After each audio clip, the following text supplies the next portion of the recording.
नमस्कार दोस्तों, Dharmesh cake and bake में आपका स्वागत है। आज भी हम आपकी 2 रिक्वेस्टेड रेसिपी शेयर कर रहे हैं। बहुत सारे फ्रेंड्स ने 1 kg 2 टियर केक की रेसिपी के लिए रिक्वेस्ट की थी और बिस्कॉफ केक के लिए भी रिक्वेस्ट की थी। तो आज एक ही वीडियो में हम आपकी दोनों रिक्वेस्ट कंप्लीट कर रहे हैं और बहुत सारी फ्रेंड्स के कमेंट्स के आंसर भी हमने आज इस वीडियो में दिया है। तो वीडियो को एंड तक ज़रूर देखिएगा।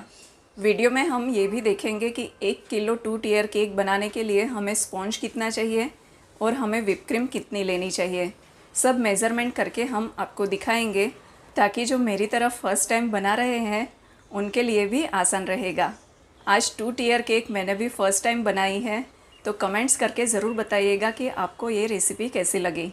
तो चलिए दोस्तों, शुरू करते हैं बनाना 1 kg 2 टियर बिस्कॉफ केक।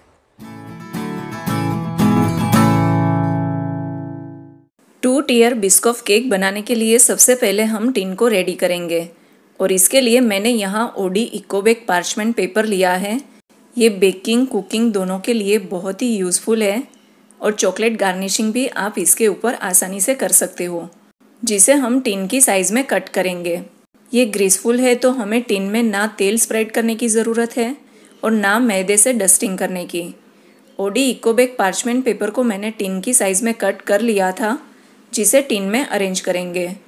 और हम 2 टियर केक बना रहे हैं तो मैंने यहाँ 6 इंच और 4 इंच का टिन लिया है। अगर आपके पास इस तरह का छोटा वाला टिन नहीं है तो आप कोई भी कटोरी का या स्टील के डिब्बे का भी यूज़ कर सकते हो। तो यहाँ हमने दोनों टिन को रेडी कर लिया है। अब हमने आपके साथ जो इंडस्ट्रियल वेनिला प्रीमिक्स की रेसिपी शेयर की थी, वही प्रीमिक्स हम 2.5 कप इस तरह से थपथपा कर लेंगे और मेरा कप 200 ml का है।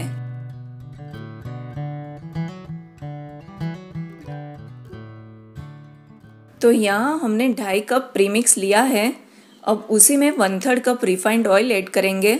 आप चाहे तो 1/3 कप मेल्टेड बटर भी ऐड कर सकते हो। आधी टीस्पून वेनिला एसेंस भी ऐड करेंगे। अब 1 कप और 1/4 कप रूम टेम्परेचर वाला दूध ऐड करेंगे। आप चाहे तो पानी भी यूज़ कर सकते हो और अच्छे से मिला लेंगे। दोस्तों, प्रीमिक्स में ऑलरेडी हमने वेनिला पाउडर ऐड किया हुआ है, लेकिन आधी टीस्पून वेनिला एसेंस भी ऐड करेंगे तो केक में अच्छा सा फ्लेवर आएगा। और मिलाते वक्त भी ध्यान रखना होगा कि बैटर में एक भी लम्स या गुठली नहीं रहनी चाहिए। केक बैटर स्मूथ होना चाहिए और तेल भी हमें रिफाइंड ही यूज़ करना होगा। स्मेल आने वाला कोई भी तेल इस्तेमाल नहीं करेंगे, जैसे सिंग तेल, सरसों का तेल या ऑलिव ऑयल का यूज़ नहीं करेंगे। तो यहाँ हमारा केक बनाने के लिए बैटर तैयार है। तो सबसे पहले हम छोटा वाला टिन है उसे आधा भर लेंगे।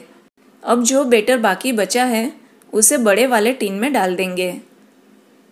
4 से 5 बार टैप करेंगे। अब इसे प्रीहीटेड कढ़ाई में 5 मिनट तेज़ आंच और 40 मिनट धीमी आंच पर बेक करेंगे। छोटा वाला केक 30 मिनट में बेक हो जाएगा। तो यहाँ हमने दोनों कढ़ाई में एक एक टिन रख दिया है। मैंने यहाँ कांच का ढक्कन रखा है, तो केक किस तरह से बेक हो रहा है वो आप देख सकते हो। 30 मिनट के बाद छोटा वाला जो केक है उसमें स्टिक डालकर चेक करेंगे। स्टिक साफ निकली है, मतलब हमारा केक बेक हो गया है, तो इसे बाहर निकाल लेंगे। और 45 मिनट के बाद दूसरी वाली केक भी देख लेंगे, उसमें भी स्टिक डालकर चेक करेंगे। स्टिक साफ निकली है, मतलब हमारा केक बेक हो गया है, तो इसे भी हम बाहर निकाल लेंगे। अब दोनों केक को बिल्कुल ठंडा होने देंगे। ठंडा होने के बाद इकोबेक पेपर हटा देंगे। आप देख सकते हो कि हमारे दोनों केक अच्छे से बेक हुए हैं।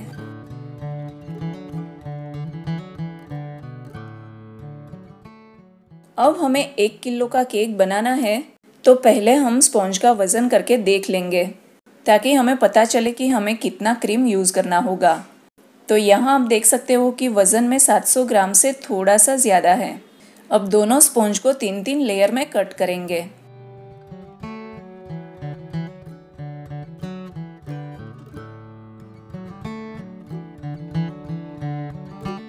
तो इसी तरह से हमने दोनों स्पॉन्ज को कट कर लिया है। अब 4 से 5 बिस्कॉफ बिस्किट को मिक्सी जार में डालकर महीन पीस लेंगे।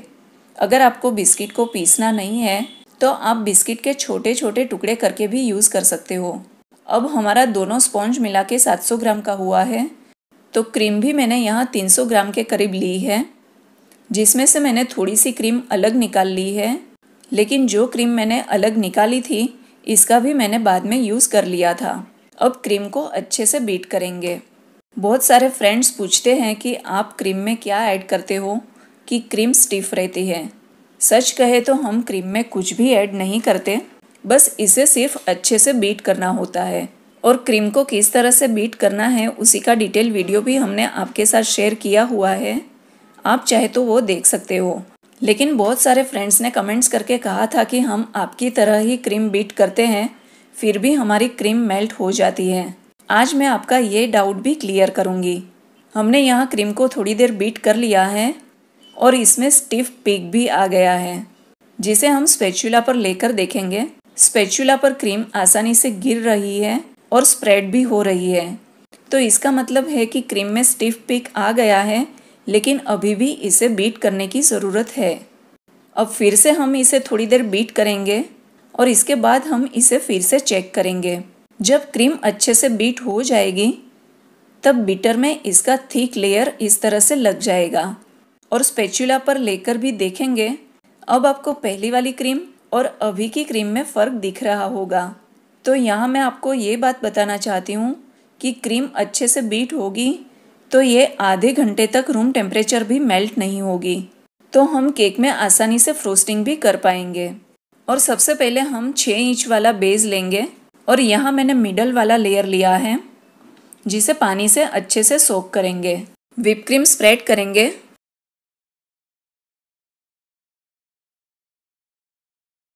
और 1 चम्मच जितना बिस्कुट स्प्रेड ऐड करेंगे और अच्छे से स्प्रेड करेंगे। हमने जो बिस्किट ग्राइंड किए थे वो भी थोड़े से ऐड करेंगे।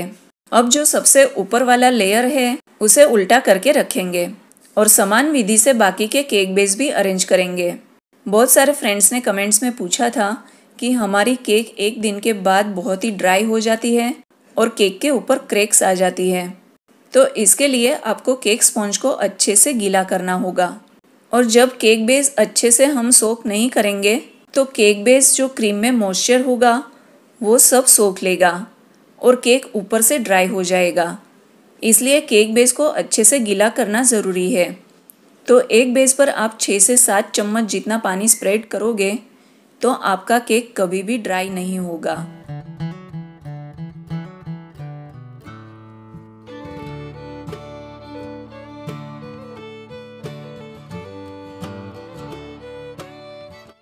अब पूरी केक को क्रम कोटिंग करेंगे। क्रम कोटिंग मतलब थोड़ी सी क्रीम के साथ केक को कवर करना, जिससे स्पॉन्ज में से जो भी केक के क्रम्स निकले हैं वो सब क्रीम के साथ सेट हो जाएंगे।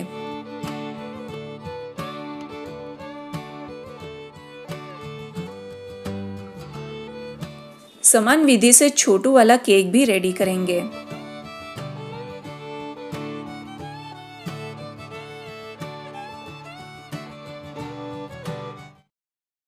सबसे ऊपर वाला बेस जो हम मिडल में रखते हैं तो उसकी साइड बाहर निकलती है, तो इसे इस तरह से कट कर लेंगे ताकि फिनिशिंग करते वक्त हमें आसानी रहेगी।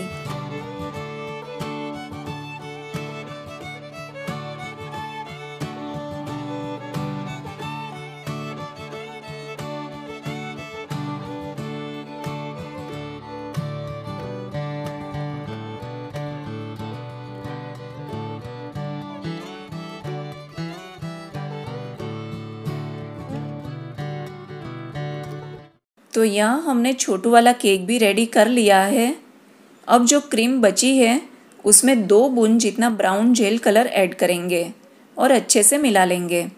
इतनी क्रीम से एक केक को फिनिशिंग हो जाएगा। फिर मैंने जो क्रीम अलग निकाली थी उसे भी मैंने बीट कर लिया था और उसी से हमने दूसरी केक को भी फिनिशिंग कर लिया था और डिज़ाइन भी हो गई थी। अब पूरी केक को क्रीम से कवर कर लेंगे और हो सके उतना फिनिशिंग करने की कोशिश करेंगे।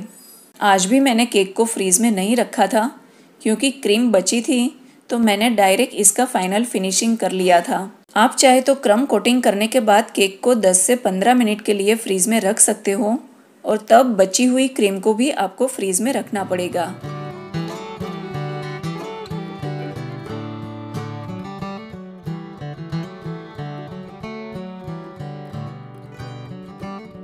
अब चम्मच में इस तरह से 1 बूंद जितना ब्राउन जेल कलर लेंगे और केक के बिल्कुल मिडल में इस तरह से स्प्रेड करेंगे।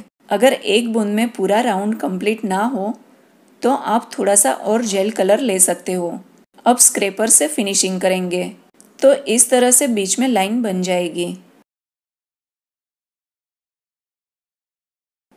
अब जो कॉम्ब वाली साइड है उसे घुमा लेंगे जिससे केक में लाइंस बन जाएगी।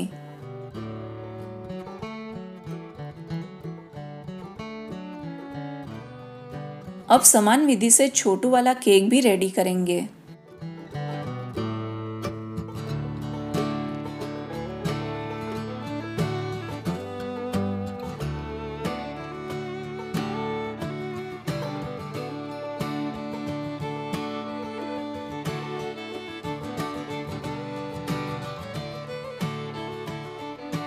अब इसे उठाकर साइड में रखेंगे।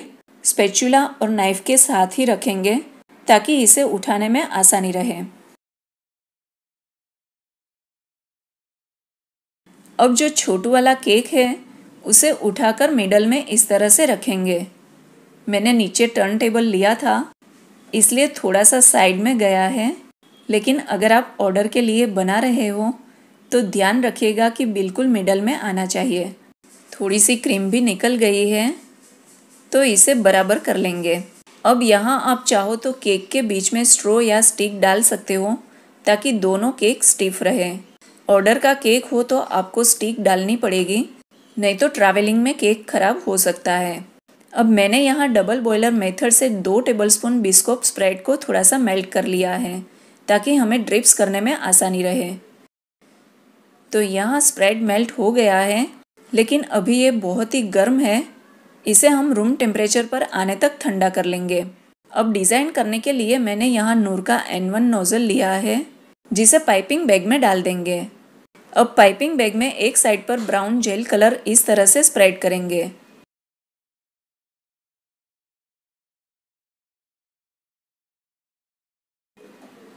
और बची हुई क्रीम पाइपिंग बैग में भर लेंगे।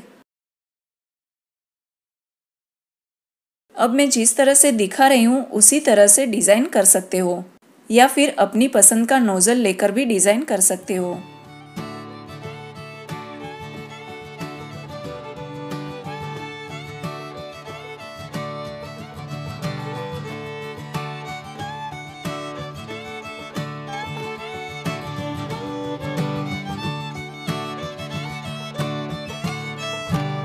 अब हमने जो स्प्रेड मेल्ट किया था उसे भी मैंने पाइपिंग बैग में भर लिया था, जिसे केक के ऊपर जो खाली स्पेस बचा है उसे कवर करेंगे और साइड में भी ड्रिप्स करेंगे।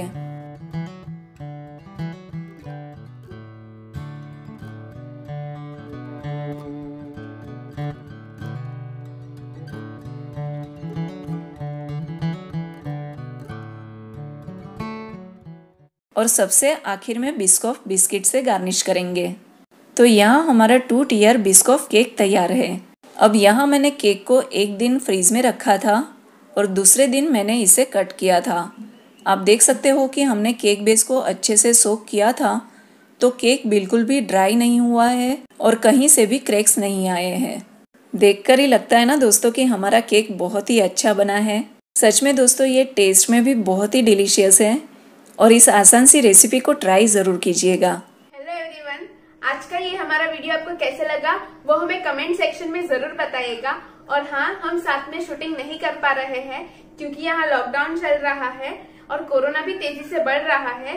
तो आप भी अपना ख्याल रखिएगा और सेफ रहिएगा और हमें कमेंट करके जरूर बताइएगा कि आपको हमारे पास से और कौन सी नई केक रेसिपीज जाननी है। और ये वीडियो को लाइक और शेयर कीजिएगा और हमारी चैनल को भी सब्सक्राइब जरूर कीजिएगा।